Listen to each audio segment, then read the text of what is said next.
blocked out before the race. Are internal divisions within political parties silencing women? Good afternoon, ladies and gentlemen. This is Women Speaking. I am your host, Nancy Caroline Ayot. Today we'll be talking about the different fractions within political parties, including the major opposition parties and the NRM.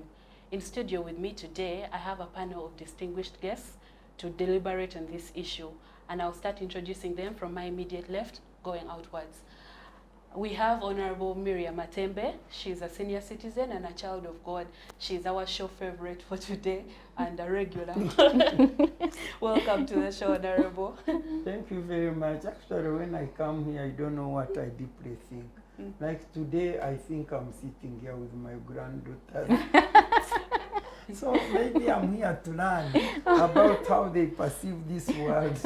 It's for intergenerational conversation. Thank you, Honorable.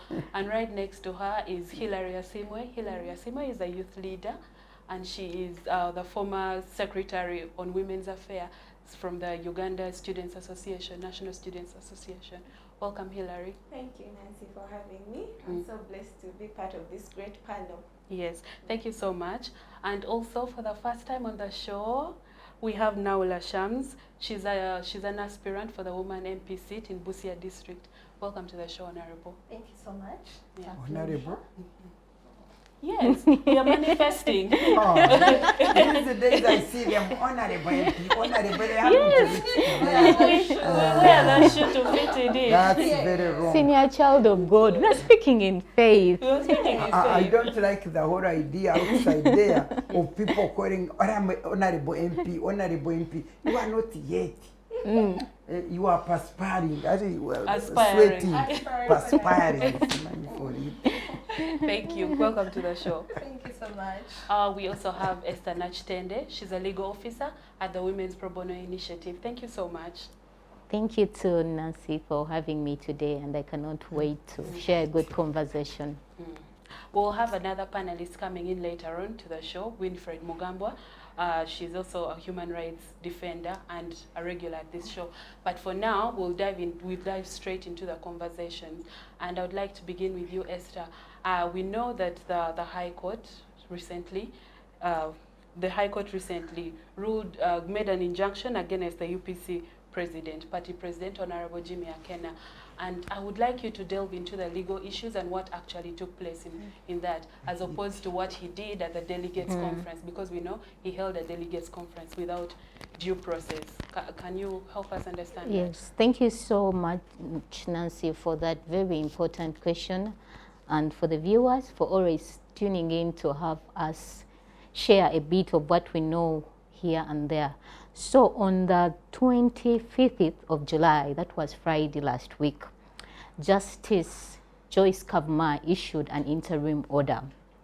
And this came from the direction one of the UPC member, in particular Joseph, had made an application to court, suggesting that court should stop a conference, a delegate conference that was intended to take place on the 26th of July, that is a Saturday. And this is what court ruled. All this was the direction of court. So one, Justice Kavuma issued a ruling stating that one, they should not have the conference that they had earlier planned to have. And two, she made it clear that that conference should not be physical, not even virtual, until a lapse of a period of 3 days. And this is what happened on the 26th. So Mr. Akena But why don't you give us reasons for the judge? Wouldn't we want to hear? Certainly, I can also equally dive into that. So this was an expert interim order, an application that requires immediate action. So one of the party members, that is Joseph, felt that it was not right for the party to hold a conference to have an election of a new party president or a leader of their particular party, and to also decide on how best the party should run its business. So that was the reason why Joseph went to court. If I should give you a little bit of context before you continue, in the previous delegates conference in 2020, Joseph Ocheno alleges that the elections were rigged in favor of Akena, and Joseph declared himself party president of UPC. However, Akena denied the decision, and the Electoral Commission acknowledged Akena as the head of the party for over 5 years since that time. Certainly, right? Yes, you are very right, Nancy. So Nancy has given us a bit of a context. Now I can dive into, I have already stated what, yes, but this is what happened. So on Saturday, Mr. Akena held a virtual meeting. Remember, court said it should not be physical nor virtual, but Mr. Akena went ahead and held a virtual meeting having over 800 participants. And what did they do? They amended part of their constitution and also went ahead and extended the term of office for Mr. Akena. Remember, they already have a pending case in court.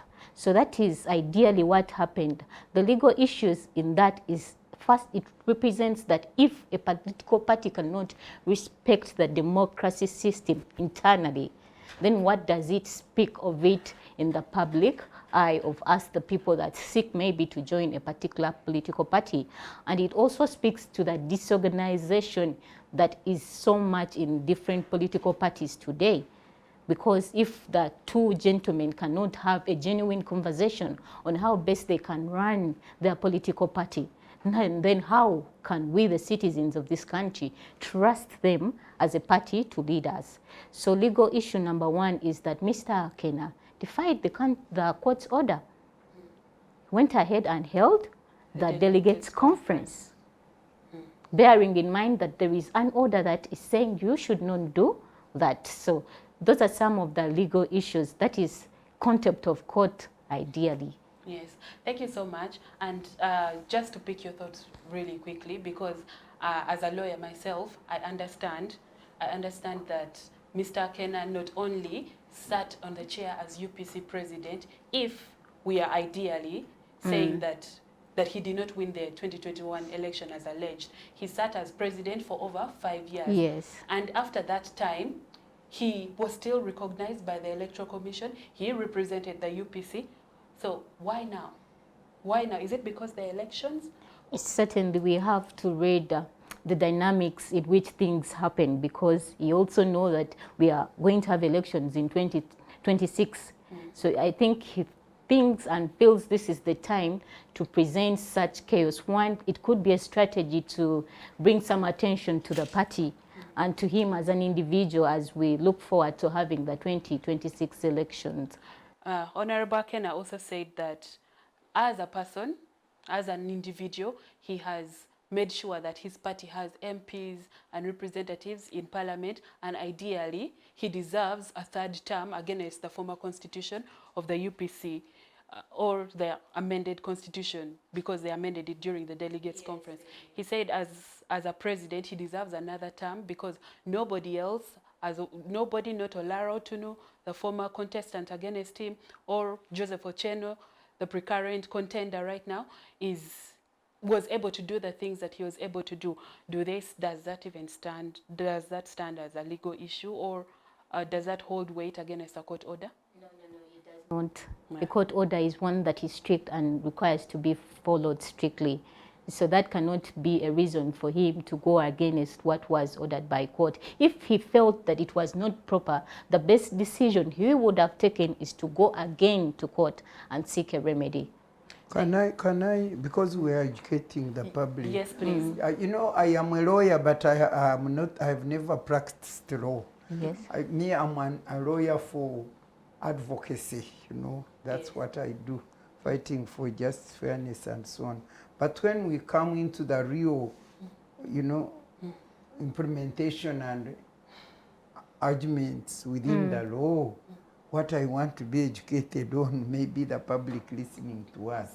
So what does that exactly mean?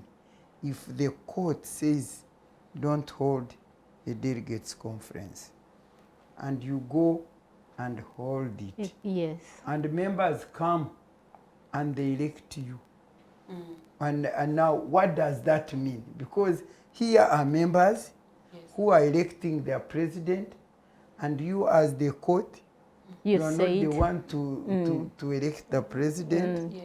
and you said no, and they go ahead and they elect the president. Now, the other person will come and sue again. If he sues again, and for them they say this is our president, I'm looking at it, see where is the law and where is the implementation, and what does the situation mean to us Ugandans, for instance, those who are in UPC. What does it mean to them? To us as a country, what is legal, what should be done, and if you don't do it, what happens to you? What is the punishment, for instance, on Akena who went ahead and violated the contempt of court? Can he be imprisoned or what? yes, he can. He can. I think we do remember what happened to Aaron Kiza when he was in contempt of court. They imprisoned him. So the same thing can happen to Akena. But the question that you have asked, what does this mean to us as a country? First, it reflects on how people are so unwilling to respect the judicial system and judges. Because if a whole judge comes out and makes a ruling, Mr. Akena does not find it wise or even important to respect that ruling. And it also speaks to what the people on the ground say. If court says, you will not hold this conference, but 800 people plus show up for that particular conference, who then has the power in this country? Who are people listening to? Is it the courts of law, or it is initially the voice of the people? Okay, thank you very much. And I know that brings a big question on the rule of law in this country and how it is respected. Thank you, Esther. We have been joined by Winfred Mugambwa. Winfred is a human rights activist, a human rights defender, and also a regular at our show. Winfred, thank you for joining us on the show. Thank you so much for always involving me. Thank you. We will go to Hillary, and Hillary, I would like to ask you, as a person who has been moving in political spaces, a young person who has been moving in political spaces, what is your perspective of young people's participation, especially in the factions that are divided? And when I say the factions that are divided, I mean the FDC division groups. We have the PFF, we have the ANT, and the mainstream FDC, but also we have issues that occur during the DP Delegates Conference. And right now we have the UPC, but I know last week we were talking about the NRM, primary elections, where we even had casualties and deaths. So what is the position of young people, and what is your thinking as an NRM leading person? As an NRM leading person. Leaning? What does leaning mean? Part of. To me, leaning is a lie. Please go on. Okay, thank you, Nancy. Yeah, to our viewers, I'm Hillary Asimwe once again. And back to you, Nancy. Yes. I told you not to. But anyway, it's okay. Yes. So we are in a season, it's a critical season for us all, especially people that are within the spaces of leadership, upcoming, and those that are continuing. Now, as one who has been looking around and saying, which political party can I align to, where can I go, and with the divisions that are happening, I decided to go where I am because of reasons I might not say. But for your question, to answer your question, the divisions that are happening are affecting people, the young people, in a negative way. There is a lot of confusion. We are looking at we are in a situation where we are all we are looking at a transition, and maybe people are growing into wanting to align into leadership spaces, coming up. And I remember one time someone was like, political parties are being used as wagons, maybe for someone to be able to drive their agenda, for someone to be able to stand and be heard, or to get into leadership spaces. So what does this mean for a young person looking at the different opposition parties, the divisions within the parties, and then looking at the NRM, which is ongoing with the party primaries, and already we are already certain that we have members of parliament, or we have people aspiring. For example, my neighbor here already assured that 2026 I am going to be the flag bearer for my party. And when you look at the different opposition parties, they are still in that dilemma, breaking apart and looking at and not even knowing, no delegates conference. I had one of the parties is sitting to vet and all that. I do not know. But what does this mean for me? Personally, I sat down as someone who was I'm aspiring to be within the National Youth Council. Yes. On the National Youth Council. And then I looked and I was like, what political party is going to help me drive this agenda? What political party is going to groom me into someone that could be of help to another young girl who could be of my age 5 years down the road, 10 years down the road? And honestly speaking, I did not see any other political party apart from NRM. I understand that there were, in every organization, in every society, there are issues that happen, there are disagreements that happen, there are progressions that happen, but how we handle them is what matters.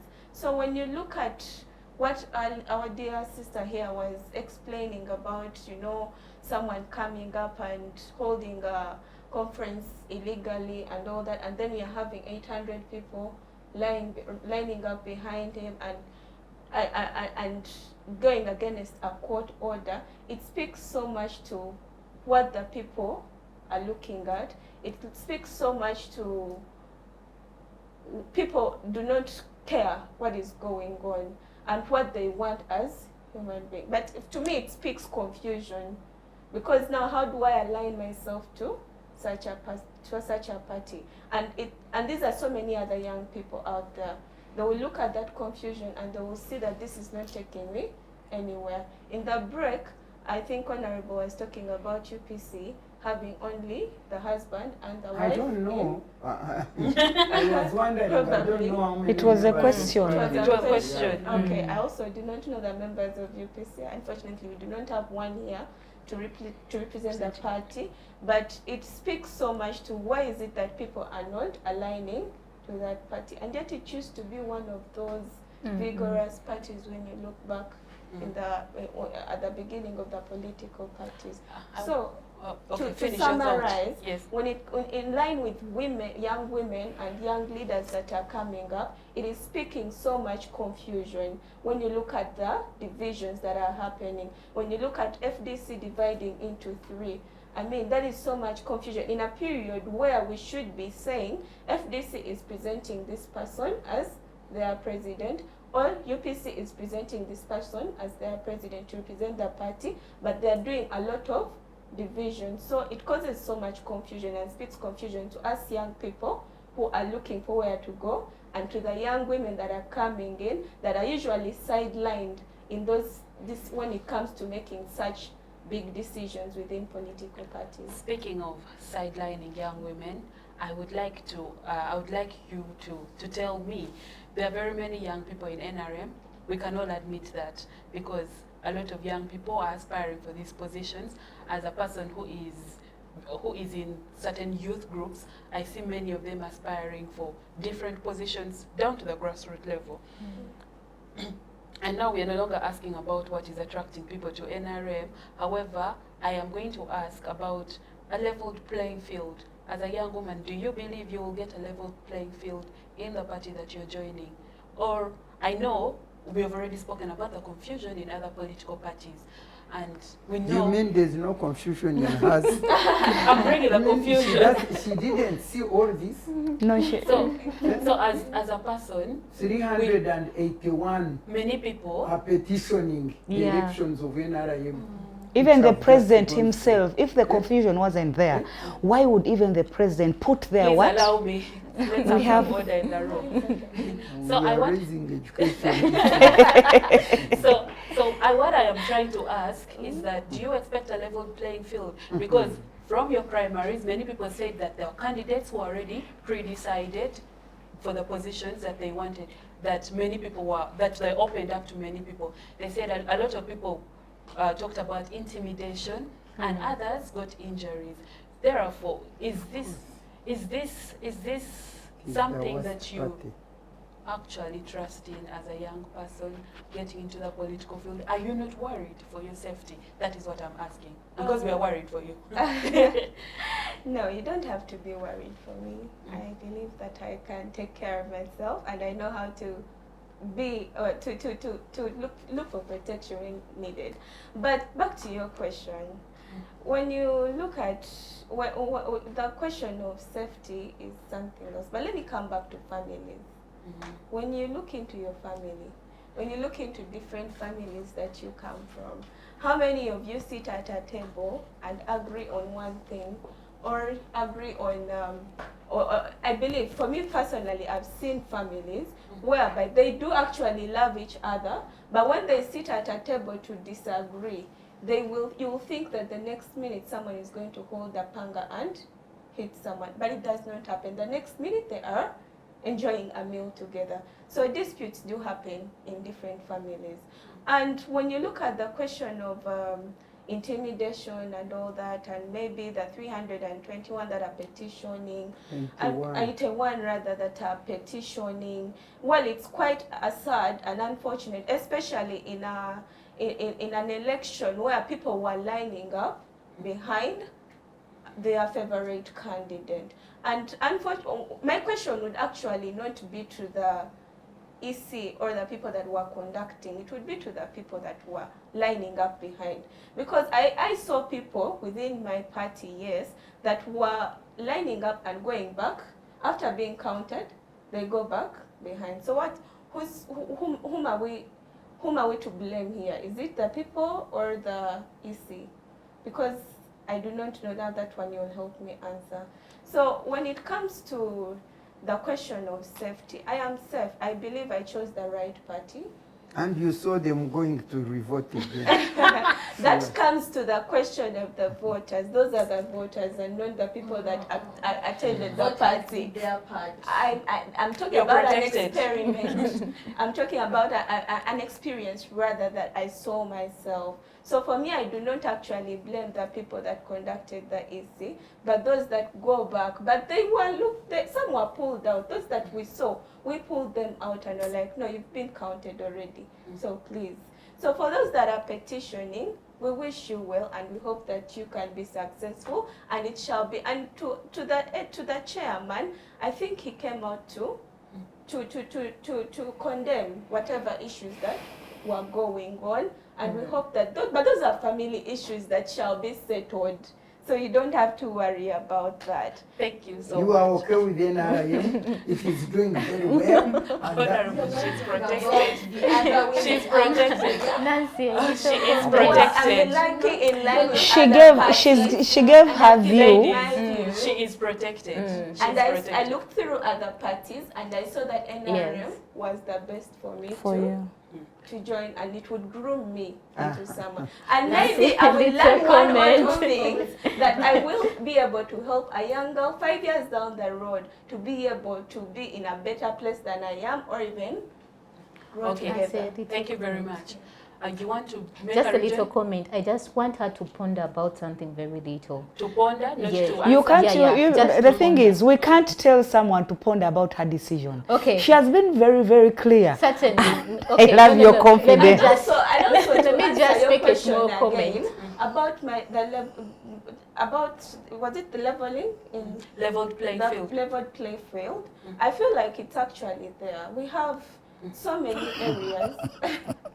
We do have areas where women are actually coming up and being given spaces to come into leadership. We have the Women's League. We have a female position on the National Executive Committee, or rather the National Youth Council, and these are all represented by females. So for me, I feel like You're we shall. represented. Yeah, I am represented. Thank you very much. okay. Esther, I'll ask you to hold your comment. Really, I'll let give me- you another opportunity to Yes, speak, yeah. but Let Hillary her is talk. protected. Now we'll go to Shamz. You are a contestant in this election. With the divisions in political parties, Which political party are you aligned with? I've been standing for the NRM primary. Okay. I'm a former aspirant. Thank you very much. Did you go through? Former. Unfortunately, You hear the word former. Yes.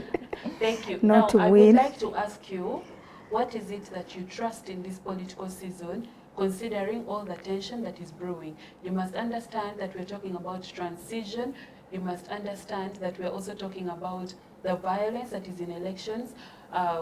Another issue that keeps coming back in this show is the fact that women are marginalized due to the financing of elections.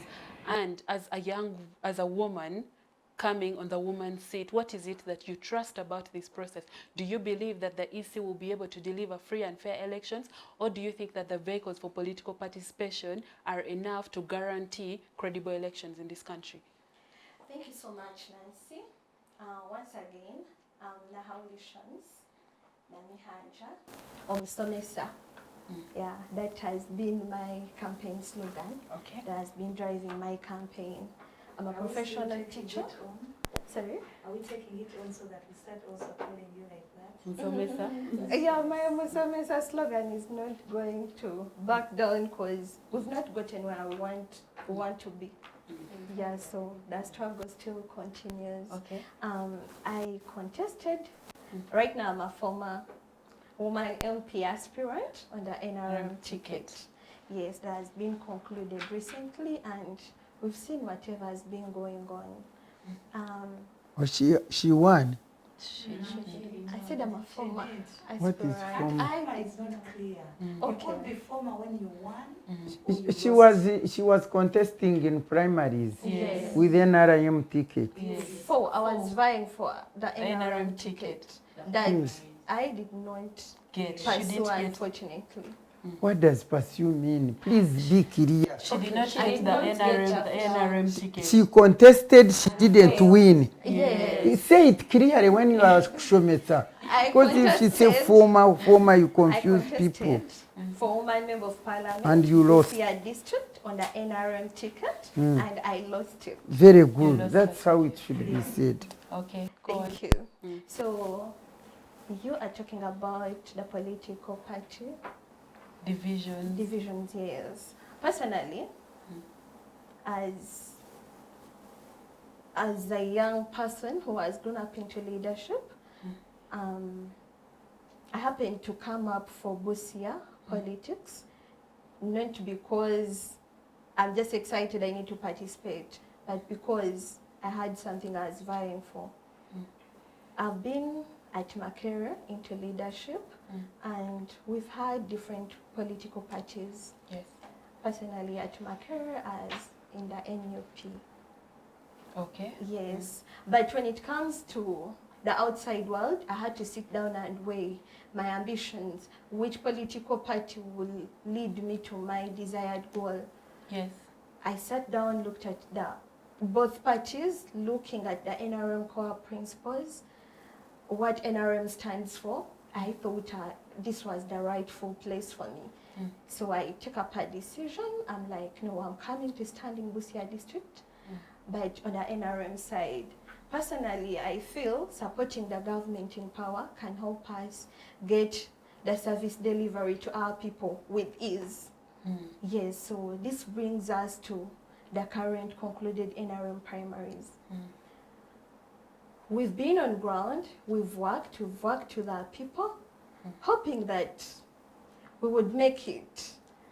But definitely, things didn't go well because of the unfairness in the party. Me, I cannot stand today and street talk NRM and maybe street talk any other party because I've experienced this, and here we are speaking out reality because the world needs to know. Because some other young lady or young person out would love to come out, but they have no rightful direction. So if we come out and we sugarcoat things and we do not tell people the rightful thing, that will be already... Let me ask you, are you going to vie as an independent in the next election? She was telling us the challenges which she made. Yeah, obviously, just for my people, because they stood with me. Yes. My people. I'm definitely coming because my goal is to serve my people, not to serve their political party. Yes. As a person who has been in two very different political parties, that is NUP and now NRM. NRM. Yes.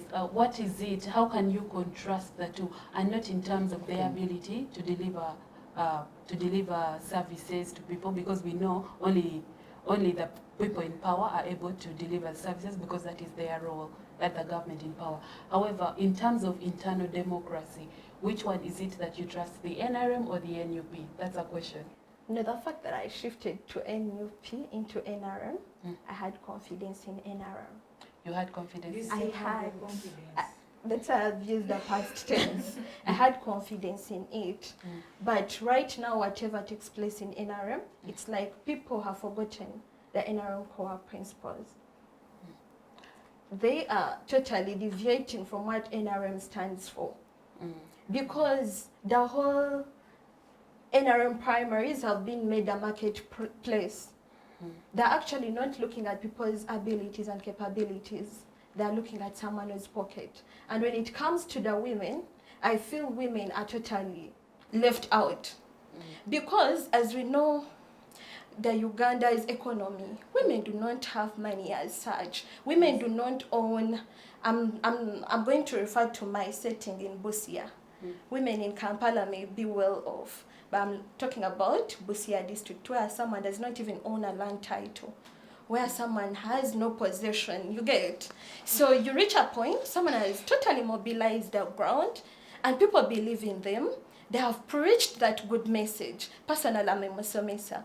And what I was preaching was just simply to educate my people, because you've seen people coming up, lying to people, telling them on how they're going to do things that they cannot do. My role as a teacher was just to educate my people on the role of a member of parliament, not to be lied. And I've successfully delivered that, and my people stood with me.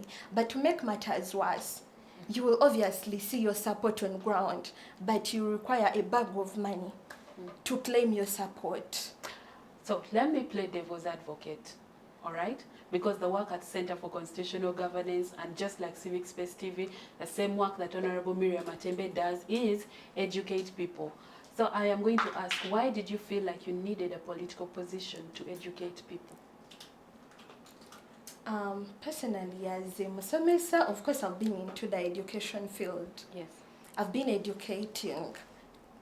And I reached a time, the name Shamz, if it wasn't for politics, by the way, who wouldn't be here? I wouldn't be sharing a panel with Honorable Miria Matembe, you get. Yes. So at some point, you sit down as a person and you're like, if I want to elevate this, what do I do? What is the best platform for me? Of course, we come up and we create social media platforms, and you feel it's not going deeper. So as a teacher, I was like, since I'm passionate about leadership, why can't I take up this position and maybe find ways of talking to the world? Thank you so much, and we're so happy to have your contribution and wish you the very best in 2026. Winnie, thank you for it's time for you to join the conversation. And I would like to ask you from the perspective of a civil society leader, and as a person who has, interacted with the civic space, on the Kampala platform, but also seeing what happens in the grassroots. In your opinion, do political parties actually offer the platform for women to actually succeed? Or it does not? Also, are the splits worsening these inequalities, the divisions within the political parties? Are they worsening these inequalities, or they're giving women more platform to shine? Because we know Honorable Alice Alaso is one of the top leaders of the ANT, but then again, she was already a leader in FDC before she went into ANT. Right now, Honorable Salah Musumba is one of the leaders in the PFF, but even in the mainstream FDC, she was already a leader. And now in the Democratic Party, I have not seen other women coming into the main, the executive structures, but also in the NRM primaries, I've not seen a lot of women coming off on the top, especially those who are not already in power. So in your opinion, are the inequalities worsening because of the political party divisions, or women are being, or there is space for women to rise above these tensions? Thank you so much, Nancy. What we are witnessing is not new. It is not new. Only that now we have the way of communication changed, that we have social media. It is easy to messages to move from place to place. But historically, parties have been struggling with democracy. We've seen internal struggles in internal democracy within parties. The issue of including leadership, including women, we've been witnessing struggles in inclusive leadership. It's been there. You get? It's not something new. Even when I can just borrow from Honorable Matembe, even by that time they came on board and started fighting to see that we have very many more women on board in parliament, in positions of power. It means there was a problem. Right now we are discussing about it and saying that you're giving examples of those women who are in leadership, but we need to also evaluate: are we having decorations, or we are really having women in positions? You know, we cannot afford to continue having parties in Uganda having women just decorations there, like flowers, and then we say that we have women as leaders. We have mentioned what have they done, and what has the party done? We cannot be having, if the party is having the same women, where is the problem? Because someone, if you've been in a leader, yeah, sometimes I give examples of, still I'll talk about Honorable who is here. How many women are she? Mentored. You get? Some in politics, some not in politics. You get? But if someone, and she created room for others to also do what? Now take up the position. Some of the positions she was in. But when they give me, personally, me as me, even if you're a woman, and then you're the one who is going to be taken in either NRM, either you say the PP what, you know, me I'm non-partisan, I don't know some of those gund. PPF. PP what? PPF. PF. You're the same woman. Even you yourself, you have to check your problem. You get it? There has been a problem of inclusive leadership. And most times men put women in position and then they don't give them power. We are seeing very many women in positions, but just dummies in positions. You get? That is why I say that, are we just having decorations there or what? So the problem with parties, either opposition or even NRM, you see how words were very beautiful about NRM. I liked them, and I love your confidence about NRM. And in my head I was like, you might be coming from a family, you are groomed by these parents who have benefited. You're some of the people who have started. Oh no, I am giving my analysis in my head. Right. I'm not saying it is true, but when I was loving and enjoying her words, that is when my head started getting my pass. Yes, you get it. And then still on the same panel, we get another woman from NRM giving us a different narrative, and the right one. You get it. So it gets me to shed tears within me. It gets me to shed tears within me, women. You can't tell me that you moved away from, your reason is very valid. But at least every woman should, if all of us, we should wake up and say that it's not about the party. It's not about the colors. I am a woman. We have grown up women, even very many women are suffering. We are subjects to power. Many women have suffered around patriarchy. Many women, power has destroyed very many women. So it is not about that I am in this position. It's not about that I am in this party, because parties are parties. Young girls, parties are parties. They'll eat you up. You get it? So you don't have to move only with your body. That is what I can tell young women. Don't move with your bodies into parties. Move with your brains. Not because this party is doing something, but what are you going to do for the persons down there? You get it? What are you going to do? The whole world, we have seen very many people. If you give me a reason that it is, this, when I get attached to this party as NRM, I know people will get service, people will have infrastructures and services. Do we have a question on the plate that many areas are lacking? Infrastructures. How many women are dying while giving birth? You get it? How many young girls are not going in school? How is UPE performing? How is secondary, is it SP? How is it performing? Let us not just speak about our parties with passion because we love the parties, because maybe there is something we need for the next future, or there is something we are aspiring for, but let's speak with purpose. There is a difference between having passion, but when you have passion and your purpose is selfish as a woman, it means you're burying this country. It means you're burying this country. These parties have been there, like I've said. There has been struggle in inclusive leadership. I would like to intervene and play devil's advocate a little bit.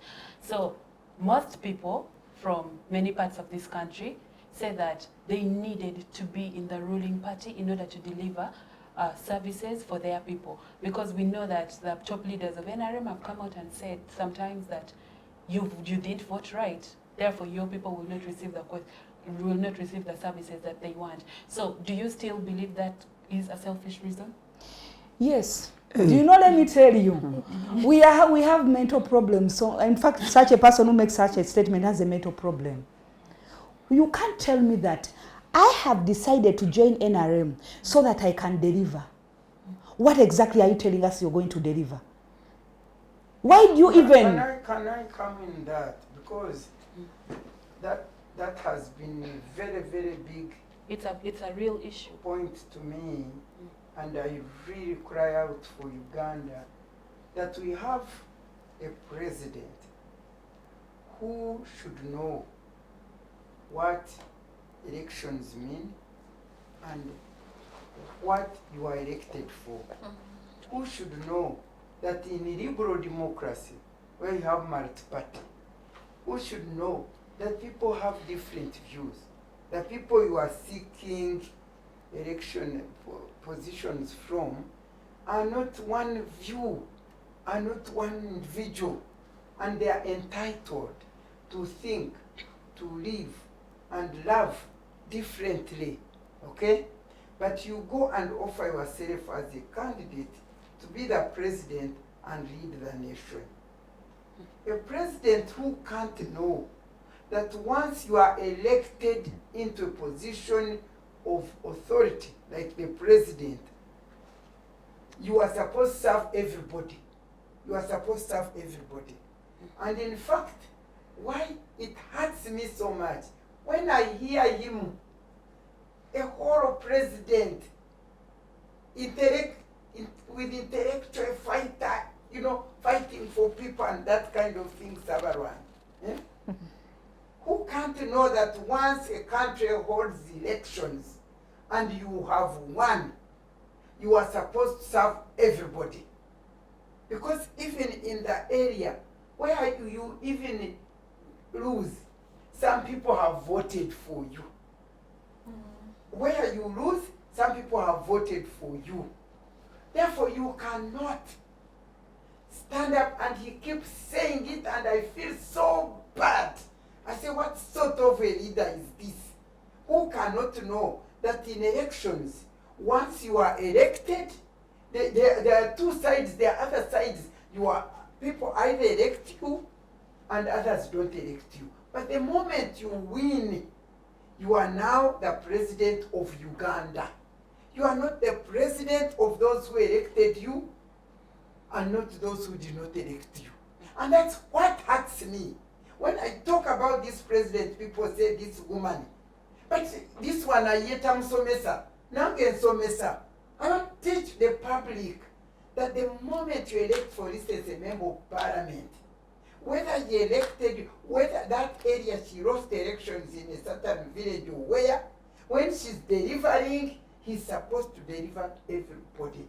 You must respect the views of others. We cannot have your views only. You are not the only one who thinks for us. But the moment your thinking wins, then you serve everybody. And so, it is because of the president and his, I don't know whether, I don't want to abuse the president and say he's ignorant. Because he's not ignorant, he knows it. True. He knows it because of his self-centeredness, because of his self-interest, he wants every area to vote for him. And he doesn't even stop there. He says you voted the wrong member of parliament because that member of parliament is from Nup. Therefore, for you in that constituency, no service. That's terrible. No leader should do that. And so, that's why some people, like Kasese, like other regions, like now in the north, I understand the north, I was discussing there with these people on Thursday, when the other member of parliament for East Africa, he told us that for them in the north, they have decided to vote for Museveni because they have suffered when they don't vote him, no service, no nothing. Therefore, they have resolved that they vote for him even when they don't believe in him, even when they don't believe in his values or whatever, but because when they don't vote for him, they don't get services, as if they don't pay tax. The money which is used to deliver services in every constituency is the money which is collected from our tax, we Ugandans. Do you know that me, Miria Matembe, whom they say I don't support Museveni, do you know that I pay tax? And where does that money go? I pay tax. Those who support, they pay tax. The loans which they get from all these outside countries, all our grandchildren right now are bonded, are indebted with that debt. So why shouldn't that money, which is for the government, serve everybody in every constituency? Therefore, you see these members of parliament who decide and say why, and even the people in the area, like the Kasese people, they said, Munang, we have suffered too long. We would rather bow to the feet of the president so that when he wins, he can also remember us. Which they are doing it. I beg to finish. Condemn them. I beg to finish my point. Your point is very valid. By why I say that, because yes, when someone says I'm going to bow so that they can deliver, let's just, it's just a question to every one of you. I believe every one of you is coming from a village, and especially if you're coming from the West, where it's the president who won. I don't want to go directly to the president because I know now we are talking about parties. You get? And if someone is coming, to me why I'm saying, if someone comes and says, why I'm coming to contest and I want to win is because I want to deliver services. Let's be realistic to ourselves. Where are you coming from? How does the hospital look like? Yet those people voted the party in power now. Let's be realistic. So meaning that reason people are buying into is not valid. You get it? Is how does your village look like? How is your hospital in your village? Did people vote? Can you just let me, because I let Sure.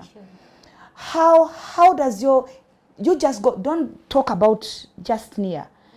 Deep down, you know where you're coming from. According to your name, I might wrongfully attach you to a village or a district which is wrong, but it still remain in the west or southwestern. You get? It will be either west or southwestern. Even if it's central, your great-grand might be coming from that side. So, and it's not wrong. By the way, I personally could be also attached from that side. But let's be realistic with ourselves. How do the hospitals look like in those areas? Of course, they look as bad as elsewhere. That is why I'm saying. You go to Mbarara, referral That is why I was even going to come to Mbarara, because remember last year there was. Let's go on the roads. How do the roads? For me now, I am not buying into the question you're telling me. You asked me that people are giving this reason, and I'm saying those people are not different from those ones they want to remove, because that is what the people told also said. We want to help you. So that is not a reason. We need to stop having an anthem. Because right now, I think that is an anthem of political leaders, people who are coming to ask for votes. It is now becoming an anthem that, I am coming into this leadership, I want to do this, that the other person has not done. And majority have not done anything. Let me play devil's advocate, yes? For NRM flag bearers and for NRM supporters, they also believe that they're joining the right party. Do they not have a right to ally with the party that they want? I can't sit here. I would be having also a mental problem if I started debating on someone's choice. If someone woke up and said, me I join NRM because I believe, like how they said, I believe it's the party that is going to take me, that is their belief. Either they are believing wrongly, but personally what I've seen mostly with NRM, why people are joining NRM, they think I was going to say that, they think they are going to prosper quickly. They think they are going to eat. Yeah. Yet in the end, they might eat their intelligence. Your intelligence is going to be eaten and swallowed. Yeah, you get? So you might, most of them behind their thinking, there is a difference between what sometimes people speak out and what really their motive is. You get? If you're for the people, I don't even believe you would, and you think your cause, even if you stayed on the opposition. I believe with the history we know about Honorable, he would have bowed now, but because he believed in change, he believed in empowerment, he believed in a better future, he believes she has her belief and a purpose. She doesn't break the values. So for me, people, yes, it's okay, they can believe, and they have a right to believe in whatever they believe in. It is their right. I don't have to say they are wrong. In their thinking, they are right. But truth is, what people are telling us now, like I said in the beginning, that what we are witnessing now, even the words some of them are saying, it has been historically there. The issue is, for me, what I believe in is whether it's NRM in power, whether it is NUP, whether it is PWAT, whether PFF, whether FDC, whether who, DP, what are they intentionally delivering to the people? Right now we are witnessing that all parties, if you go deeper into the history, not what is happening within all parties, you're going to see that the struggle for internal democracy is weakening every day. So how do we expect as Ugandans to receive Credible leadership. democracy and leadership, credible democracy and leadership from people who are bleeding internally? That is a question to all of us. Thank you so much, Winnie. And I know we are fast, our time is fast spent, and yet we still have to get Honorable's view. Honorable, I would like you to give us your view, especially after hearing this conversation. You are one of the people who fought hard for rule of law, for integrity and democracy in this country, and you've been comrades with persons like Kanyehamba, the late, who just passed on recently. May his soul rest in peace. And I would like you to tell us, for example, what do you believe is the future of the 2026 elections considering all these divisions that are happening, and how does constitutionalism factor in this? Will we be able to protect the rule of law in the long run, or? Thank you very much. Constitutionalism in Uganda stopped long ago. In Uganda, it is very clear. We fought, we worked so hard, and President Museveni loved us having a new constitution. But the moment the constitution, which was meant to set Uganda once again on the right path, having been redeemed from the ditches where we were, that constitution meant to set us on the right path, has been murdered, has been killed, has been, I don't know, injured, pierced, and that kind of thing. Because it appears to me that the leader of this country did not, wanted and loved the constitution, but did not, or maybe did not understand the constitutionalism part of a constitution. To him, a constitution like a foundation of the nation, like we are saying, where the new Uganda was supposed to be founded, right, like from 1996 when we put the constitution. When it started being implemented on the basis of separation of powers, the right principles of separation of powers in order to implement constitutionalism, that was when it died from the beginning, because he did not know that constitutionalism impinges or takes away his absolute power. And Ugandans need to know that from that time, the president started fighting the constitution and fighting the real, genuine democratic governance, bringing it up to dictatorship, and eventually militarized dictatorship. For me, that's what I see. I want to see there are seasons. The Word of God says there are times and seasons. I want to thank God that He created a season and time for me to run with my passion and my vision, which put me on a political platform. I listened to this young lady here and I was admiring what she said. She had had a vision. And even me personally, when I left politics, in quote, the elective politics, I declared that I was not a politician, but a political worker.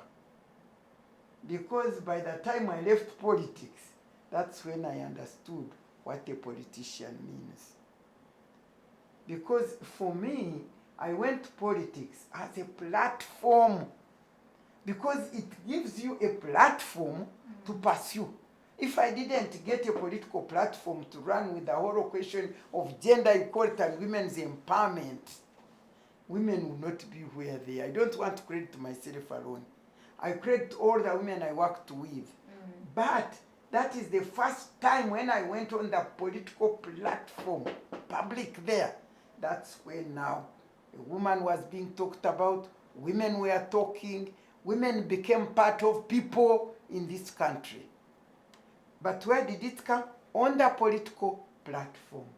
If I had not got that political platform to pursue my childhood dream of gender equality and women's empowerment, it would not have come up.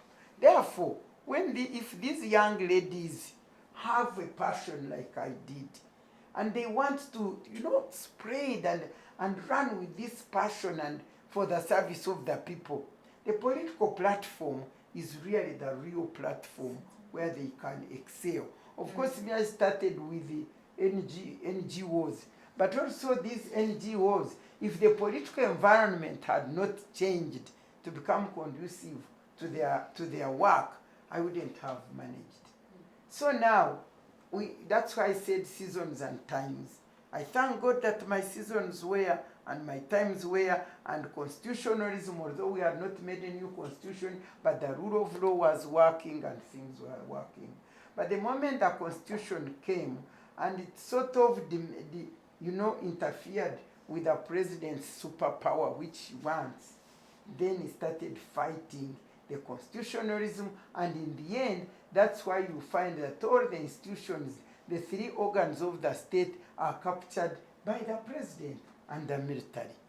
So, in view of that, for me, condemning political parties, I find it wrong even to condemn them. Because for sure, there is no environment, there is no political environment for them to mobilize, organize, recruit, and grow. If we had wanted democratic multi-party democracy, there would be environment. You wouldn't look at political parties or opposition as your enemies. In Uganda, opposition is viewed as an enemy. And yet in liberal democracy, opposition is the impending government. There is a government here and there is a government in waiting. And they play politics in such a way that next 5 years or 4, that government in waiting may be the one now in government.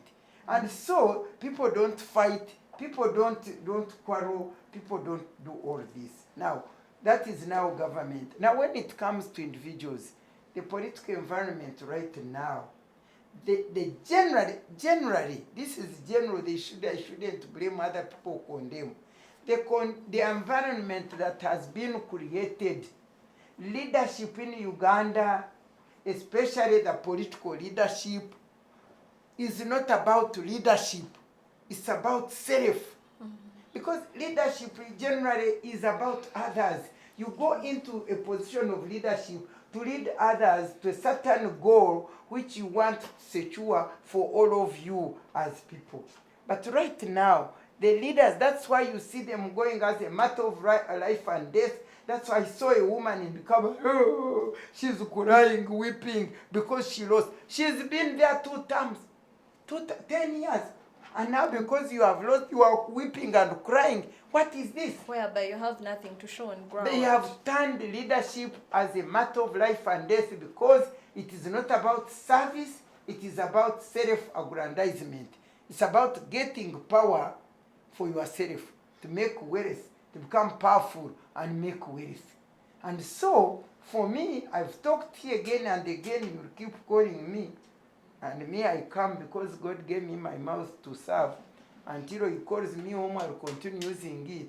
But I want to clearly say, and telling Ugandans, this whole issue of elections to me means nothing. It is meaningless. And we have reached a stage actually where things are getting worse and worse and worse. Whichever party you talk of, whichever person you talk of, whichever, even this party, if they really wanted to be a good opposition, they would all have come together and become as opposition, and there is a government, there is opposition, and then they fight to make alternative lead. But no, each of these leaders you see, each leader of the party wants to be the president. They cannot accept, say, let us choose one person. Then secondly, you see in Uganda here, we don't, NRM keeps saying that they talk of ideology. Which ideology? If you ask somebody of Noob, he'll tell you, I want to bring water, I want to fight corruption, I want to make roads, I want to make hospital, the education. They will tell you the very thing that NRM is telling you. So in other words, there is no difference in ideologies in this country. And usually when you have to get party, you find liberal democracy, then Simani opposition, you find republic and what is it in America, for instance? Democrats and republic. They follow different things. They follow different principles and values and whatever. But here, nobody will tell you what is the difference between NRM. It is so corrupt, they are stealing, they are self-aggrandizement, they are everything. Now, which values, for instance, you young lady, which values do you see in all these many leaders of NRM? But if you look at a man like my late big brother, the Professor Just Kanyamba, whom we've been now mourning and celebrating, that is a man who would stand for justice. You will say, I'll fight for justice, for fairness, for freedom. He wants integrity, honesty, truth-telling. But for instance, NRM does not want any of us. Do you know that? Why do you think NRM, why do you think they don't want me, they chased me away without any pension? Because I spoke the truth. I speak the truth, I tell you this is the wrong direction. So now, what we have in Uganda, it is God who is going to redeem us. And every time you call me here, I'll talk about my God. Yeah. And I will tell all those people who are running. And these days I know 40 years around the corner. I'm even reminding my God. The children of Israel were in the desert for 40 years. And when 40 years knocked, they crossed. You wait. God may come in for us, but unless God comes in for us, let me tell you, to redeem us from where we are now, all these politics, all these elections, they are wasting our money, they are destroying our people. Some of the people were being killed, some of the people injured, all because of what? They are meaningless. The elections are meaningless. The president must stay forever. It's like Amin. At least Amin I love Amin. Amin declared and told us, I am here until I die. So no elections, no what, no wasting our money, no whatever. But now he goes around the whole country campaigning, PDM, PDM, PDM. They are lying as if we are fools. They bring cows, so many cows, and the farm of a big woman. They say, oh, this was PDM. That's trash. Nonsense. So me, I want Ugandans, especially you young people, wake up. In fact, for me, if I saw young people telling me we are coming independent, if you are not going to NUP, if you are not going to ANT, if you are not, you say me, I'm independent, I want to have a political platform and see how I moved and they change things. But saying I will go through here because there I can win, just because there is government, just because there is money, just because there is that, you would rather not participate. But then there's a saying that takes hold on. Honorable, we are coming to the end of the show, really. So, Honorable, I would like you to make a tribute to Honorable Oh yeah, actually, as women here, as this is a women's space, they also need to know that the right honorable, the honorable Professor Justice Kanyihamba used to love women. By the way, she wrote a book, The Women I Love. In other words, the issue of gender equality was also central to his heart, because for him, what mattered was justice, equality, fairness, and what is right. That's the principles he stood for. Integrity, truth-telling, without shaking, courage. You know, he had all those values that he had and was determined to make sure that this Uganda does well. And he's historical, even in terms of the NRI fighting for Uganda. You know, when the Rure government came, Kanyihamba was also among those people, the government that took 68 days. But the moment they misfired, he also ran away because he saw injustice even being done there. So the Honorable Professor Kanyihamba was for us, he used to support us as women. He used to be the patron for FIDA. He was a great hero. We are celebrating this great hero. In fact, what is so painful is that in the midst of these challenges that are happening, when you see such people pass on, yes, they have done their part. The legacy he has left will remain. And especially caring for young people, generosity, paying school fees, caring, empowering the young people in the rural areas, and doing all this kind of work as a real distinct leader of integrity, of courage, of honesty. And what was so good for me, at the end, he received Jesus Christ as his personal savior. So today we've been in church, eulogizing him. And in fact, today, if you didn't call me here, we are now at his place in Kabunga. They are there to official vigil at night. And then tomorrow, we shall be there at it is Kaboja Secondary School, but near his home, because his house is not a big space. So all of you ladies, Vanange, the man fought for us. Anybody who can come to eulogize with us tomorrow, The service begins at 10 o'clock in Bunga there at those schools, Kaboja School. And please come, even feeder members, please. Let us eulogize this man as we say goodbye. And my appeal is, please, young people, if you could find people of that caliber, I want to believe that those who have gone through, I want to pray actually, not to believe. Because why don't I believe? Because people whom I have mentored reach the parliament, reach the councils, and they are gone.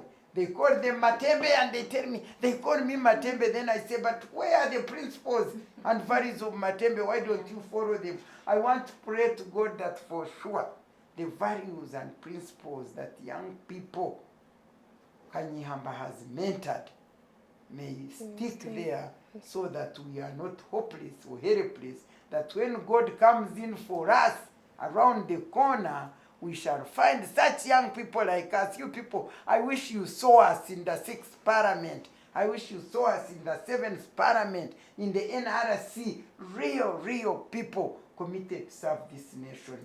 But my prayer is that the plants we have planted, the trees we planted out there will come up, and the Thank you. Uganda Thank you will very move much, on. Honorable. We have come to the end of our show. Thank you very much, ladies. And I know we took a lot of time hearing from all of us, and I know there are some discussions that are still pending. There are replies and responses that we need to take. And I believe that we can take it inside the studio, behind the cameras after this. But I am very grateful to have all of you on the show. And we've discussed our political parties and our entire political landscape. And I believe that all of your opinions were very valid and very important to this show. This was the women's perspective on the divisions within political parties and how women are faring this election year 2025-2026. My name is Nancy Caroline Ayot. I am your host. Thank you for watching.